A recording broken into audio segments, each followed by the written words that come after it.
हिंदुस्तान आवाम मोर्चा जितेन राम मांझी से दलर प्रतिष्ठाता वर्तमान केंद्र मंत्री भारतीय जनता पार्टी सहयोगी एमती एक बयान देती जहाँ बिहार राजनीति को हटचमट कला।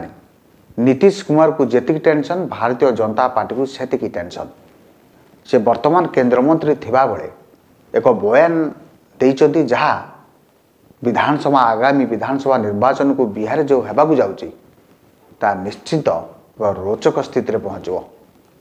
जितेन राम मांझी गणमाध्यम को प्रतिक्रिया दे कहते दे मो हैसियत औकात को लेकिन एनडीए मत झारखंड और दिल्ली में सुजोग देला नहीं। जार हैसियत और औकात अधिका अच्छी सेठी टिकेट दिगला।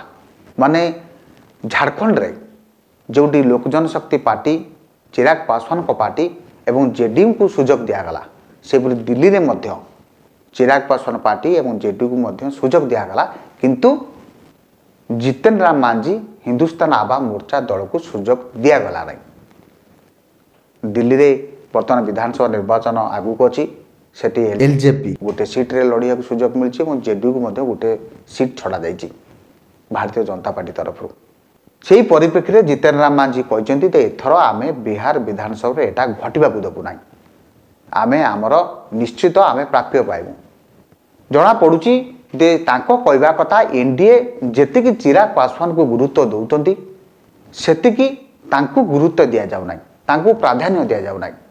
कारण जितेन राम मांझी और चिराग पासवान सबुबले टकरा टुकरी सबुबले भितर पड़े ना, मतभेद रही है। से कहते जो मु मुख्यमंत्री थिबा समय युवक मानक कृषक मानक महिला मानक जो सब कम कर आधार रे आम विधानसभा निर्वाचन को आम ओह्लैया जाऊँ आम आमर शक्ति देखाइबू। एवं सी गोटे मीटिंग रे कहते आम 40टी सीट्रे लड़वा चेष्टा करूँ। ये सब कथा आसला बर्तमान नीतीश कुमार को बेसी टेंशन। कारण जितेन राम मांझी गोटे मजेदार खिलाड़ी बिहार राजनीति में तांकर किछि पॉकेट भोट अच्छी निज समाज और दलित लोकंर भोट बैंक पाखे अच्छी। तेणु निश्चित भाव में भारतीय जनता पार्टी केवे भी चाहिए ना जे जितेन राम मांझी असंतोष रुहतु एवं से चिराग पासवान एवं तांकु पारालाल रखा चाहिए भितर समानता रखा चाहिए एवं गुरुत्व दी जन को वर्तमान भारतीय जनता पार्टी दे पारे। ये प्रतिक्रिया जितेन राम मांझी पाखु गलापर निश्चित भाव में वर्तमान आलोचना चली एनडीए रे। एवं यही जितेन राम मांझी यही बयान देला परे ताको पुओ जी अच्छा संतोष सुमन से बिहार भी मंत्री अच्छा राज्य सरकार सी भी हिंदुस्तान आवाम मोर्चार राष्ट्रीय अध्यक्ष अच्छा सी किंतु ए कथा को ए बयान को किनारा कर दी साइड कर दी। से कहते दे आमे केबे भी झारखंड और दिल्ली में विधानसभा निर्वाचन लड़ाक दाबीदार करूँ ताने बापा को कथा को से काटी देइचंदी। बापा जो कहते आमको गुरुत्व दिगला नहीं दुई राज्य में कि पुओ ये कथा काटी दौरान केउटी ना केउटी बर्तमान बिहार राजनीति में बापा और पुओं मध्य तालमल कथा दो तारतम्य रोना ता विषय भी आलोचना आरंभ है।